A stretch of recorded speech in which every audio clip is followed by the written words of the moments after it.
12 বছরের ছেলে ট্রেনের মধ্যে চড়ে, টিকিট না দিয়ে নামে যায়, ঘরে এসে বলে আজকে ট্রেনের টিকিট না দিয়ে চড়ে চলে আসছি।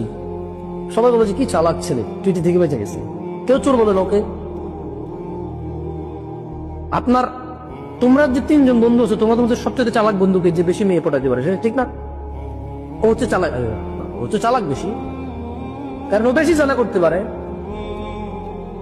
কি আমি কি ভুল বলছি? তোমাদের মধ্যে তোমাদের স্কুলে যে ছেলে মেয়ে তোমরা একসাথে পড়ো, কোন মেয়েটা বেশি ভালো? যে মেয়েটা তোমার চিঠিটা তোমার পছন্দের মেয়েটাকে দিয়ে আসে এবং খুব বুঝেছে যাতে তোমার সাথে প্রেম করো, মেয়েটা বেশি ভালো না?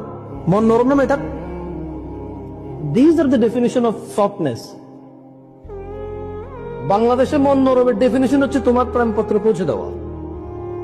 বাংলাদেশের চালাকির ডেফিনিশন হচ্ছে চুরি করতে জানা, কাউকে ধোকা দিতে জানা। এখন এখানে আমি আলাদা ওয়াজ কিভাবে করবেন আমি জানি না। এখন প্রশ্ন, একটা প্রশ্ন কমন থাকতে পারে যে ভাই, এই যে সমাজের নেশা, জেনা, মিথ্যা, অবৈধ উপার্জন, এই যে সমাজের নেশা, জুয়া, জেনা, ব্যভিচার, অবৈধ উপার্জন, মিথ্যাচার, জুলম, এগুলো থেকে বাঁচার উপায় কি? সবাই জানি খারাপ। ওই যে মেয়েটা জামা পরে